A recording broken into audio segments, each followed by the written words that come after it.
Hello.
All right, everyone, welcome in. Glad you could join for this NCAA tournament preview. Um, for those that know me, I absolutely love college basketball. This is probably my favorite time of year. I actually like the conference tournaments more than the NCAA tournament. I think that if you watched a lot of college basketball this week, just the level of play I thought was really fun. Just some intense, really well played basketball. I think that college basketball the last couple of years has probably been better than it has been in the past. A lot of that has been just due to NIL keeping players in school a little bit longer. So you're not seeing the one and dones be quite as prevalent now as they were before. I mean, you look before, you'd have John Calipari Kentucky teams with like four freshmen on it, and that would be the best team in the nation. Now it's really hard for these teams to be super young and win at the same time. Like Auburn is the overall number one seed, and we'll talk about them in a second. But that's an old team. Like that's a team where you've got some guys that have been in school for a really long time, and it translates into wins. The U of H. They don't have any freshmen that are playing like important minutes for them really. It's a lot of guys that were on that team last year, had success on that team last year, and they've been able to carry it over. Florida, a lot of those guys have been around. So you're seeing the teams that win at the highest levels aren't necessarily the teams that are taking advantage of the one and done. You're seeing a little bit. Duke obviously is the one team that kind of goes against the grain there. They've got probably three freshmen on that team that will be top 10 picks in this draft. But for the most part, a lot of the best teams in the country are the teams that have that are more veterans, that are more veteran based. So that's been kind of welcome to see so far, just because I thought that the one and dones were not ruining the sport, but I didn't think the one and dones were like good for the sport. So glad you're joining us. We'll go through all 63 games and pick winners. I'm not going to worry about the play-in. If I think a play-in team will win, in the first round, I'll let you know. I'm not super high on the play-in, and I think that and you've seen it tonight, I'm sure. The committee's just getting crushed for a couple of the play-in teams, most notably Texas and North Carolina. Texas, in a sense, I understood Texas being included in the field because of how many quad one wins they had. North Carolina I still don't know, or even understand the reasoning for North Carolina being in the field. I've seen a lot of stuff. The committee chairman is the AD at North Carolina. I've seen some conspiracies with that. We got to stop with that. That's been that the committee has been run this way since the beginning of time. And there's always either an AD or a conference commissioner that is involved in the that are all the committee members are ADs or conference commissioners. There's nothing like nefarious going on. Why they put Notre Dame in the field, or why they put North Carolina in the field, I'm not sure. I didn't think North Carolina was very good. You kind of saw it with how the ACC was treated by the committee, with Louisville being an 8 seed despite finishing second in that league. So that's why I was surprised that North Carolina got in, just for that reason. It's not like, if Louisville had been like a 5 seed, well, then you say, hey, the committee thinks a little bit higher of the ACC than I thought. That wasn't the case. So I don't get North Carolina being in there. Again, 1-12 in quad one games, and the one win was in December. And that was a close game against UCLA. So again, that one didn't make a whole lot of sense to me. The thing that I don't like about how the committee is selecting teams right now, 14 teams out of the SEC, it's just overkill. And I get it's a great conference. If you watch the SEC tournament, I thought that was probably the level of basketball the last few days in Nashville was probably as high as you will ever see in college basketball. But to have two teams in the field that are 6-12 in their conference, that just doesn't sit right with me. I don't care how good that conference is. 6-12 is 6-12, and 6-12 teams should not be in the NCAA tournament. Like, if you can't win more than a third of your games in your own conference, again, I don't care how good that conference is, you shouldn't be in the NCAA tournament. So I don't like Texas being in just because of the 6-12. Same thing with Oklahoma, and I don't like North Carolina being in because of the 1-12 against quad one opponents. And that's where the little guy, the smaller conference teams just are at such a disadvantage because they don't get the opportunities to run up the quad one wins. Like last year, Indiana State did not get in because they did not have quad one wins. Well, they didn't have a chance to play quad one games. These teams in the big conferences, obviously, the schedule is tilted so that they get a million different opportunities to play quad one teams. Indiana wasn't a good team. Indiana didn't deserve to be in the field, but the reason that they had a chance to be in the field is because they had a million quad one opportunities and they were able to win some home games. They won the one game at Michigan State, which kind of gave them a chance to get into the field. They didn't. As an Indiana alum, I don't care. I didn't think that we deserved to be in the field this season. So let's go through the games here, and we'll start with the overall number one seed in Auburn. I had no issue with Auburn being the overall number one, even though they finished the season really playing poorly.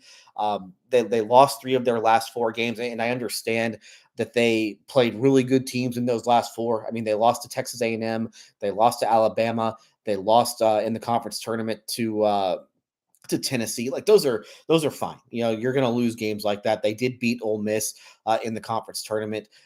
Still, I would like to see that team playing just a little bit better at this stage of the season. It feels like they maybe peaked, back in February. Like from November until February, that was the best team in the country. I don't necessarily feel that way now, but the body of work, I have no issue with them getting the overall number one. First round, they'll have no trouble getting through Alabama State or St. Francis. Now, this is where things obviously get interesting with the 8-9. Creighton against Louisville. Louisville, the 8. I thought that Louisville got under. I think both these teams actually got underseeded quite a bit. Creighton finished second in the Big East. They lost in the Big East Conference Championship game. Louisville, second in the ACC. They lost in the championship game of the ACC. Louisville does get the benefit of playing close to home in Kentucky. They play in Lexington. I still like Creighton in this game. I think Creighton's just a little bit better. They've got a lot of veterans on that team that have been in the NCAA tournament before. They are a team that does not beat themselves. Their two best players have been around for a very long time. So give me Creighton in that game. The 5-12, this little cluster that's playing in Denver, I believe on Thursday with Michigan and San Diego and Texas A&M and Yale. Those are two just brutal games for the favorites, and I'm going to like the underdog in both games. San Diego is really good. Not a lot of people have seen San Diego this year playing in the Big West, but that's a really good team, and they're really good on both ends of the floor. Michigan had a really nice bounce back. Michigan finished the regular season really poorly. They did bounce back nicely. They won the Big Ten tournament. They beat a bunch of good teams in doing so. But still, I'm going to go San Diego in this game. I think that San Diego, they shoot it well. They defend it well. Give me the Tritons in this one. And this is an amazing story. This is the first time that San Diego's even been eligible to be in the NCAA tournament. They won the Big West tournament. They beat a good UC Irvine team last night to get there. I'll take the Tritons. Yale against Texas A&M. Yale is a scary, scary team. Yale won. They beat I can't remember if Yale was a 13 or a 14 last year, but they beat Auburn in the first round. I think they beat Texas A&M in this game. A lot of the things that the Aggies do well, Yale also is able to counter that. Texas A&M is an elite offensive rebounding team. Yale's a really good defensive rebounding team. So give me Yale in this game. Ole Miss against the winner of San Diego State and North Carolina. I think San Diego State will probably win that game, but I will take Ole Miss in this one. I don't love this Ole Miss team, but I like them more than the teams that they will than the two possibilities of the teams that they will play in the first round. Iowa State, Lipscomb. Lipscomb's interesting. And Iowa State obviously isn't healthy. Keyshawn Gilbert's not going to play in the NCAA tournament. That's a huge loss for the Cyclones, but I will take Iowa State in that game. All right, 7-10, you have Marquette in New Mexico. I'm not a big believer in Marquette at all. Cam Jones is really good, but outside of that, I don't think that's a very good team. They did not finish the season very well. So give me New Mexico in that game. I don't love New Mexico either. Not a great offensive team, but they get up and down the floor. They create a lot of turnovers. In all honesty, this is a team that Shaka Smart would actually love to coach. That's kind of how they play. I'll take New Mexico, though, in that game to beat Marquette. And then Michigan State against Bryant. Bryant is a weird team. They play fast. They're really long and athletic, but just not enough on either end of the floor to really challenge Michigan State. So those are your winners for round one in the South region. So let's go to round two. Auburn against Creighton. I like Auburn in this one. Just too much talent. As good as Creighton is, and in the way that Creighton doesn't beat themselves, I still like Auburn to get through, even though Auburn's not playing great right now. UC San Diego against Yale in round two. Give me the Tritons in that one. Ole Miss, Iowa State, this is where the loss of Keyshawn Gilbert and really Iowa State just not being healthy at all. This is where I'll take Ole Miss again. I don't love this Ole Miss team, but Chris Beard's a really good NCAA tournament coach. And again, with Iowa State not being healthy, I'll take the Cyclones. Michigan State against New Mexico.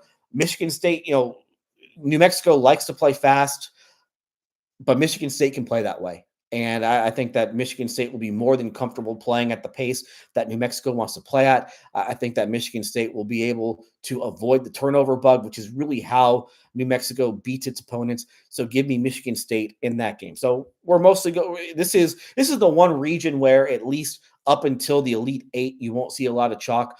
Once you get to the regionals, Sweet 16, Auburn against San Diego, give me Auburn. Michigan State against Ole Miss, give me Michigan State.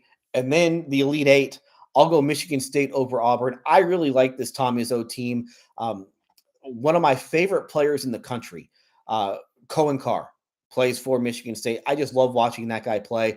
They are deep. They are a team. Michigan State is not. It's not a team that's reliant on a bunch of different guys. Michigan State has that is a deep team. A lot of different guys can beat you. I think that they will be able to handle the athleticism of Auburn. So give me Michigan State as my first team in the Final Four. That's out of the South region. So again, if you missed it, Auburn in the 116 game, Creighton over Louisville, San Diego over Michigan, Yale over Texas A&M, Ole Miss over San Diego State or North Carolina, Iowa State over Lipscomb, New Mexico over Marquette, and Michigan State over Bryant. Second round, Auburn over Creighton, San Diego over Yale, Ole Miss over Iowa State, Michigan State over New Mexico. Regional semifinal, Auburn over San Diego, Michigan State over Ole Miss, and in the regional final, Michigan State over Auburn. Now over to the East region. It gets a little bit more chalky once you get to this point. Duke will have no trouble against either American or Mount St. Mary's. It seems like the one concern I have with Duke is obviously going to be the health of Cooper Flagg and just how dependent they are on freshmen. Not a lot of you really don't have a lot of tournament experience. You have Tyrese Proctor on that roster, but you're so dependent on freshmen. That to me is a little bit of a red flag with this Duke team, but I think the talent on that team is just way too much. And so I see them going on a deep run. Obviously, it seems like Flag is going to play in the first round. I don't think that they will need him to be. I mean, they just got through the ACC tournament without him. They should have no trouble getting through American or Mount St. Mary's in the first round. Mississippi State and Baylor in the 8-9 game. I did not like what I saw from Mississippi State in their last SEC tournament game when they lost to Michigan, or excuse me, to Missouri. Did not love what I saw, but I haven't really liked what I've seen from this Baylor team after they've dealt with some injuries over the course of this season. I think Josh Hubbard will have his way against this Baylor defense. I think this has a chance to be a very high scoring game, but give me Mississippi State. Oregon against Liberty. Liberty's good. After winning Conference USA, Liberty's been in the NCAA tournament quite a bit over the years. But give me Oregon and just the experience that they have under Dana Altman last year. Oregon almost got to the Sweet 16. They lost. It was a overtime or double overtime game against Creighton in the second round. Jackson Shellstad is just a tremendous, tremendous point guard. I think that he is the difference for this Oregon team. Akron against Arizona. Akron can really get up and down the floor. They can really score the ball, but I think that kind of a lack of size is what will do them in against Arizona. But Akron's going to be a very trendy pick against an Arizona team that has really underperformed in the tournament under Tommy Lloyd the last few years. But still, I like Arizona getting through. I liked what I saw out of Arizona in the Big 12 tournament, especially against U of H. I know they wound up losing to U of H, but I thought that they played well, and they really I was just impressed with how they played. Um, so that's that section of the draw in the. All right, that's that section of the draw in the South. Let's go VCU against Wisconsin, or excuse me, VCU against BYU in the 6-11 game. This is in Denver. This is one of my favorite games of the entire first round. I absolutely love this matchup. I'm taking VCU to beat BYU in this one. I think that the pressure that VCU puts on the ball and just their defense will be too much for BYU to handle. It's not a great comparison comparing the way that VCU plays to the way that U of H plays, but I think there are some similarities to the two styles of play, just with the pressure that both defenses put on you. And BYU really struggled in both games against U of H this season. I think BYU is going to struggle to score against a really good VCU defense. And Max Shulga is an outstanding point guard for the Rams. And I think that this will be a really good opportunity for him to show what he can do on the national stage. So give me VCU, the 11 seed, over the 6 seed BYU in this one. The 314, you have Wisconsin taking on Montana. These are two really good offenses. Wisconsin, this isn't the old Bo Ryan Wisconsin teams that just kind of take 25 seconds off the shot clock and they're happy to beat you in the 50s. Now, that's not how this Wisconsin team plays. This is a very good, even though that's what happened today in the Big Ten championship, but this is a very good Wisconsin offense. I think they're top 15 in the Ken Palm offensive efficiency rankings. Montana is a good offensive team that is lousy defensively, and I don't see how Montana is able to get any stops against this Wisconsin team that is balanced. They can beat you from all areas on the floor. They're not just dependent on the one guy. So give me Wisconsin in that one. The 7-10 game, St. Mary's against Vanderbilt. I don't love this St. Mary's team. I don't really love Vandy either, even though they did play in the SEC and had a really good year in the SEC, although I was a little alarmed by the way that they lost in that conference tournament. But give me St. Mary's in this one. Um, Not a lot of upside with St. Mary's. I saw them a couple of times in the West Coast Conference tournament. It is a team that you think would be able to shoot threes. They are not a good three-point shooting team. They missed all 14 of their three-point attempts against Gonzaga in the championship game on Tuesday.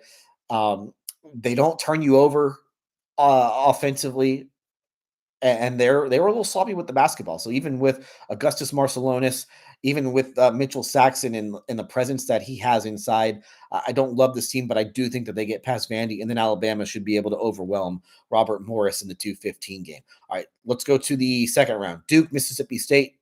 Duke pretty handily there. This is a fun one in the 4-5 game. Arizona against Oregon. A couple old Pac-12 teams who met in the Pac-12 semifinals last year. Oregon scored an upset in that game to get that really helped get them into the NCAA tournament. They would not have, had they lost that game, they would not have gotten into the dance. But I have Oregon beating Arizona in this one. Again, I love Jackson Shellstat. I think that he's able to get them into the Sweet 16. VCU against Wisconsin. I like VCU in this game, and I like the 11 seed advancing to the Sweet 16. I just think they will be able to get after Wisconsin, and they will really impact. They aren't going to let Wisconsin get comfortable within their offense. They'll be able to rebound. That's a really good offensive rebounding team. Wisconsin's bigs aren't very athletic. So I like VCU in this game. And as much as I like Wisconsin's offense, it has not. They've been a good offensive team here for a few years, but it has not translated into the NCAA tournament with Greg Gard. I think that they beat the 14 seed in Montana, but I don't see them getting past VCU. And then Alabama and St. Mary's. I think this is a really fun game. Two teams that play completely opposite styles. Alabama likes to get up and down the court. They like to shoot a million threes. St. Mary's is a team that will take the shot clock all the way down, into the single digits and be totally comfortable in doing so. But I think that Alabama just has way too much firepower, and they'll get past St. Mary's. Sweet 16, Duke, Oregon in the first semifinal. I'll take Duke in that game. Just too much talent for the Blue Devils in that one. And then Bama will beat VCU. Bama's offense is they have too many ways to beat you.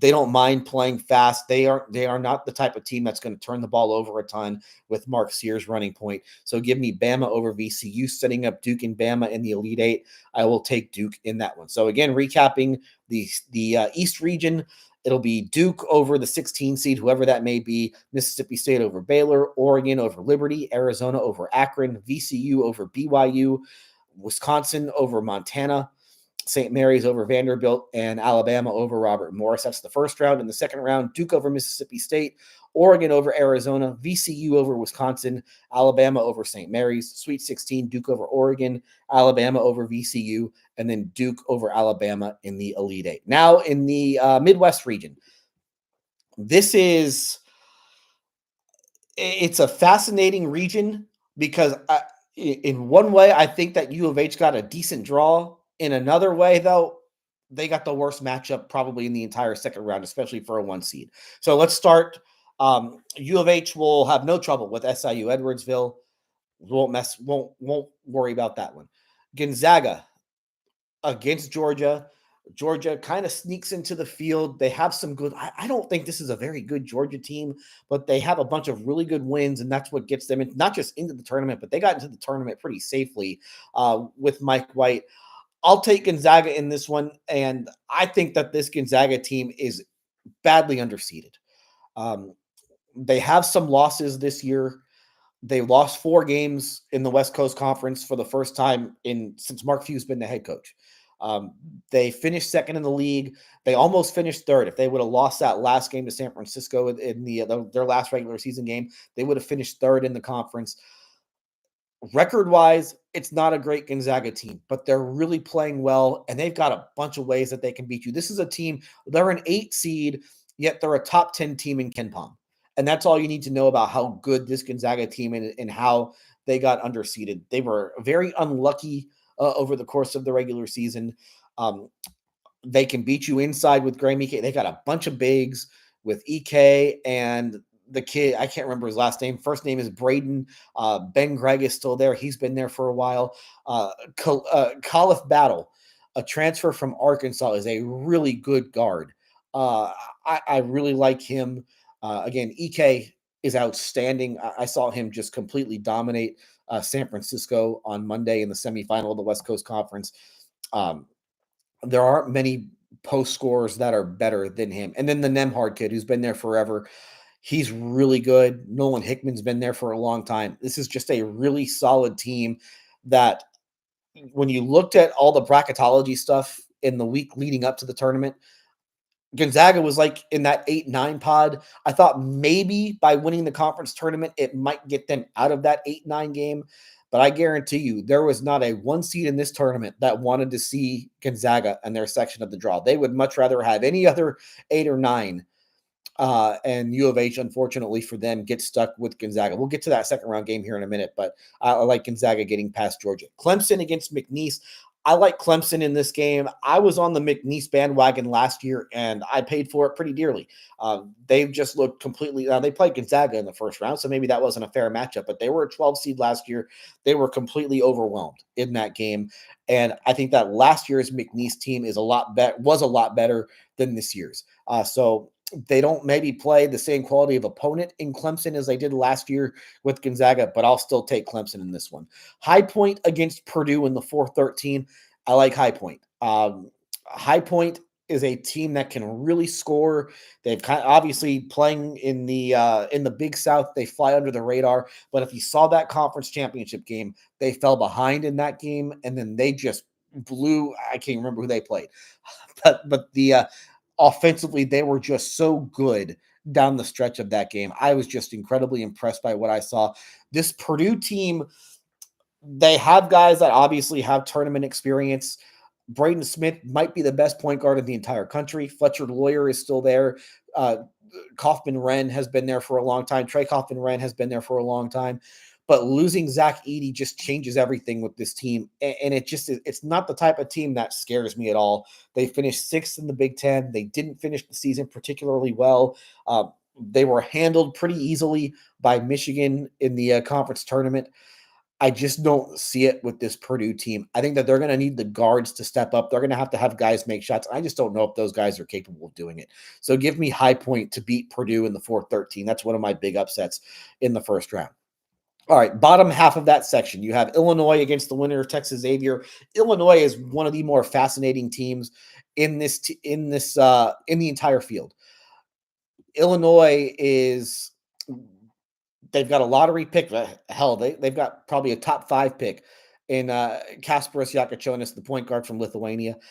Uh, there are times when Illinois looks incredible, and there are times when they look like they are one of the worst teams in the entire country. I like Illinois, obviously, in the first round game. We'll get to the second round, but this is I am I am buying stock in this Illinois team. Kentucky should have no trouble with Troy. Kentucky, a very good offensive team under Mark Pope, who has done a really nice job building up that roster. I like this Kentucky team. They get past Troy. Utah State against UCLA.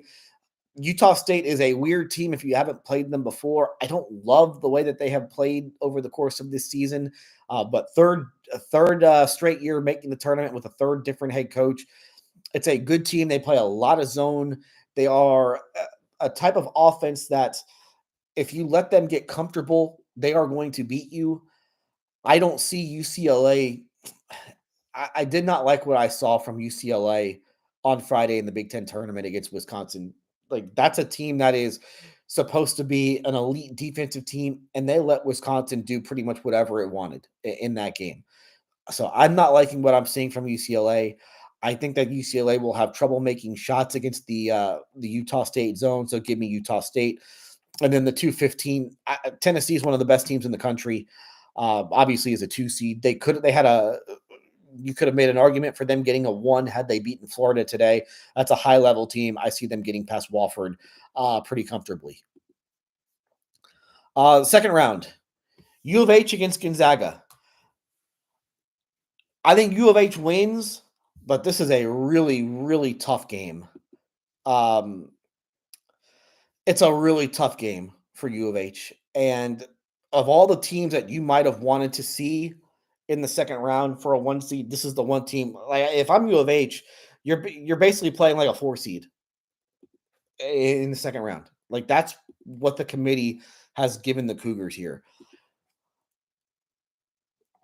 Gonzaga has size to combat a lot of what U of H does. And U of H makes so much of its money by basically just they turn you over and they get a million offensive rebounds. Like, they win the possession battle. And you're not going to be able to do that against Gonzaga. Gonzaga is 4th in the country in turnover rate. U of H, again, they make their money by forcing turnovers. They're not going to be able to do that against Gonzaga. Gonzaga is a decent defensive rebounding team. It's not a great defensive rebounding team, but they're good. They got beat up a little bit on the glass against St. Mary's in the West Coast Conference Championship, but still, that's tough. I like U of H. I think that this is a battle and one of the best games of the entire first weekend of the tournament. I think this is a really fun game between these two teams. All right. Clemson against High Point.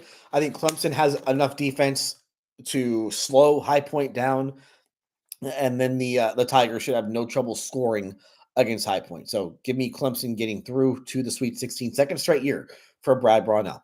The 3-6, Illinois against Kentucky. Again, I am probably way too high on this Illinois team, but I have them beating Kentucky. I just think Illinois' best game is just better than Kentucky's best game. And I think that Illinois struggles against the teams that are physical. They struggle against the teams that can defend, and that's not a strength of this Kentucky team. So I think that Illinois will be able to run its offense at a high enough level and get past the Wildcats and get back to the Sweet 16. Remember, it's a new team. Like, basically everybody that was on this Illinois team last year that got to the Elite Eight and lost to UConn is gone.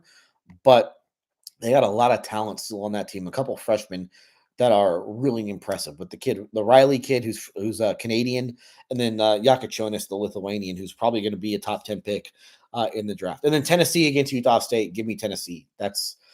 I think that's a pretty easy matchup for the Vols. Elite Eight, or excuse me, Sweet 16. U of H against Clemson. I think U of H handles Clemson pretty easy. To me, of the first 3 games that U of H plays, Gonzaga will be the toughest. I think that Gonzaga and Tennessee are the 2 toughest games for U of H, and Tennessee, I think, gets past Illinois. U of H against Tennessee in the Elite Eight. Rick Barnes against Kelvin Sampson, just like the old Big 12 days.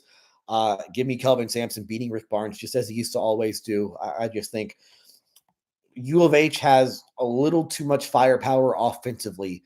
That U of H offense, it's been really fun to watch this season because it has been a team that grinds you down, and it's a team that wins games. They'll score 60 points and win a game handily. U of H has been in the 80s this year more than I've ever seen before, and I do think that this is the best offensive team that they've had since Kelvin Sampson has been there. But they can still grind out games too, and you saw it against Kansas at the end of the regular season when Uzan got in foul trouble in the first half, and then Cryer got in foul trouble in the second half. They were still able to force enough turnovers, and they were able to get enough offensive rebounds to win that game.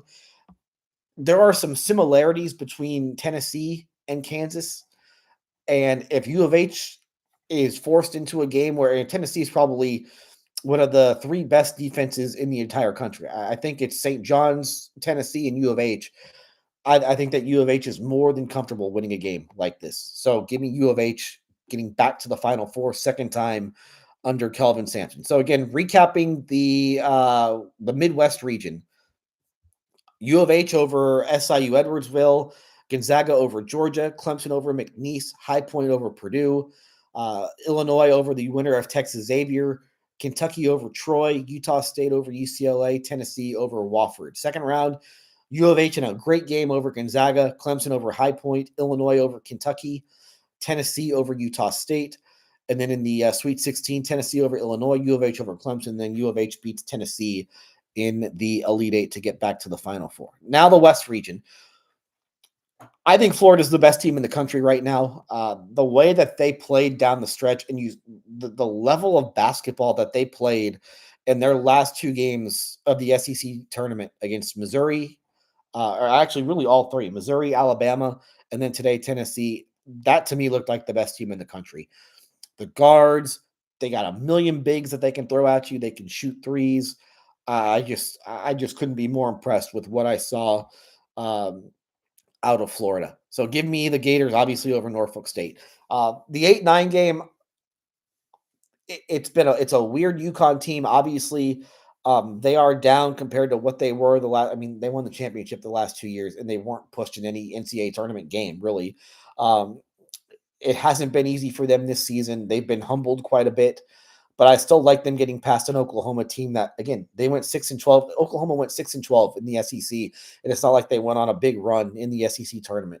I think Oklahoma played its best basketball of the year in November and December. So give me UConn in that one. Colorado State against Memphis.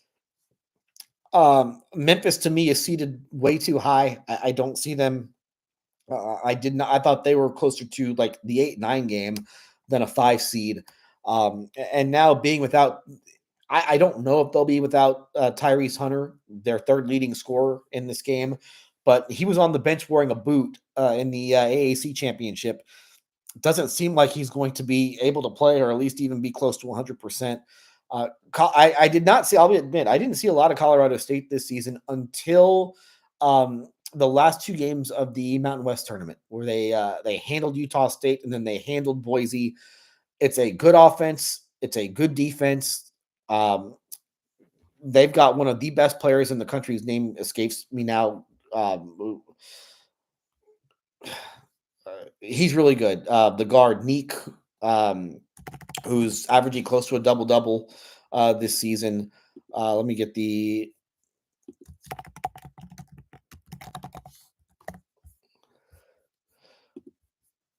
let's see.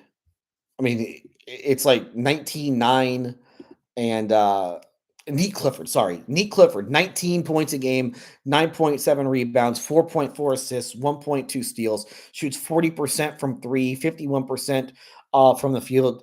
Just an elite player. The country will be introduced to him. Um, I like Colorado State in this game. The let's see. The 4-13 game. This one is really interesting with Maryland and Grand Canyon. I like Maryland in this game, but there are some red flags with this matchup that would be concerning if I'm the Terrapins. And the big thing is, I don't think there's a team in the country that is as dependent on their starting five than Maryland, Basically, their entire starting five averages double figures, and then their sixth leading scorer is at like 3 points per game. Why this matters is because Grand Canyon is elite at drawing fouls. They are seventh in the nation in free throw rate. So if this game is called tightly and Maryland gets in foul trouble, that's a huge, huge concern for Maryland, and Maryland loses. I think Maryland wins this game, but I don't feel great about it. So it would not. Grand Canyon has had success in the tournament. They won a tournament game last year. They handled St. Mary's in the first round last year. They bring back a bunch of guys that were on that team last year. I really like Tyen Grant Foster. I think he's an NBA player. Um, but I like this Maryland team as well. Again, the fouls will be the big key in this one. All right, bottom half of that region. Drake against Missouri. I like Drake in this game. Um, Missouri has been a great story. It's been a great coaching job by Dennis Gates, but this is a tale of two tempos. And Drake is going to defend and play slow. Missouri is going to try and get up and down. They don't defend at all. I think the defense first team wins this game. So give me Drake over Missouri in this one. And Drake is not a this is not a Drake team that has a ton of they haven't played in the NCAA tournament, but they have played, this is Ben McCollum bringing like his entire Division II team over and having success. So they have played in like a tournament before. They've played in a win or go home tournament before. I think that gives them a bit of an advantage. Texas Tech and Wilmington. I didn't like what I saw from Tech down the stretch. Again, they've had some guys banged up a little bit. I think that hurts them in this tournament, maybe, but I think that they are good enough to beat Wilmington. So no upset there. 7-10, Kansas against Arkansas. I give John Calipari credit. I think he's done a good job with this Arkansas team, keeping that group together with all the negativity after they started 0-5 in the SEC. It's not a good Kansas team, but I like the way that Kansas played down the stretch. I was impressed with how they played against U of H. They kept that game close against the Cougs at Fertitta Center, which a lot of teams aren't able to do. It's not a great Kansas team. A lot of losses earlier in the year, but I thought that they bounced back and they might have figured some things out late in the season. So I like them to beat Arkansas. St. John's against Omaha. Omaha is led by its offense. It can't guard. And I just think that St. John's is going to have no trouble scoring. St. John's is an elite defense. I think they are, they finished the year number 1, I want to say, in KenPom defense. Let's see. Yeah, St. John's finished the year number 1 in defense, according to KenPom. Actually, Tennessee finished third. Tennessee dropped from second to third after the way that they defended against Florida today. But St. John's, best defense in the country. They will have no trouble in this game against Omaha. And the one thing about St. John's, they have offensively, they have been better in the later stages of the season. Like, that was a team that you weren't sure how they'd be able to score, but they had some games here the last month or so where they were able to get into the 80s. So I really like this St. John's team. I love the Rick Pitino story has been just fantastic. The way that he's just kind of gone with the flow a little bit, and he just seems to be loving this, loving just kind of the rebirth of his career. So give me St. John's in that one. Second round. We will start in the second round. Hang on, I just lost my bracket. Second round, Florida, UConn. This will probably be one of those featured games on Sunday. I like Florida in this one. I just don't think UConn is good enough on either end of the floor to give Florida much of a challenge. So, UConn has a couple guys left from its championship teams, but I think that Florida handles them. Maryland against Colorado State. I like Maryland in this one. I will say, when you are playing a second game in 3 days and you have as little depth as Maryland has, that's a little bit of a red flag for me. But I just think that the overall talent that Memphis has with that starting five, it will just be too much for Colorado State. I would not be surprised. I would not be surprised to see Maryland lose either game, either against Grand Canyon or in the second round against, I think it'll be Colorado State, but if it's Memphis, it's Memphis. That wouldn't be a huge surprise either. I can see Maryland losing to any of the three teams that they are in this pod with, but I think ultimately Maryland gets to the Sweet 16. Texas Tech against Drake. I don't love Tech in this spot, but I'm going to take them in the spot. I just think they've got too much talent for Drake. As well coached and as just kind of smart as Drake plays, I think that Texas Tech's talent will just be too much.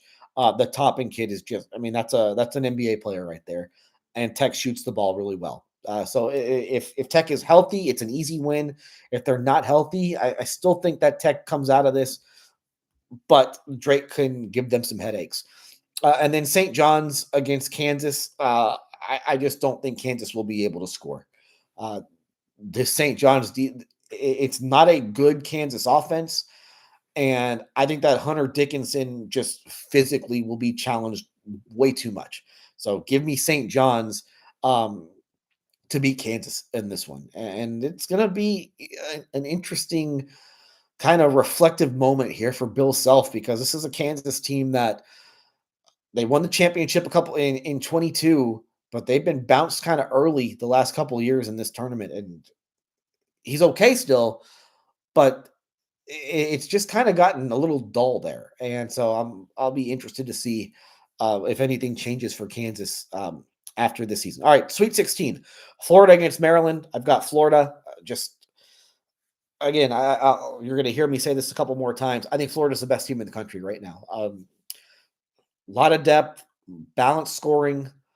They've got like four big guys that will just make your life hell. And that's a lot of guys to throw it. They got a lot of guys to throw at a Maryland team that, again, really only goes about 5 deep. And maybe you get a sixth guy out of Maryland. But I said this a minute ago. All 5 of Maryland's starters score in double figures. And then the sixth guy is like at 3 points a game. Like, that's asking a lot of 5 guys in this tournament, especially when you're playing against teams that have just depth all over the place. And then St. John's, I think, beats Texas Tech. Like earlier in the year, I would have said Tech wins this game, but I'm telling you, St. John's offense has really improved over the course of the season. They're making their free throws at a higher rate. They're shooting the three a little bit better, but it's not a team that needs to make threes.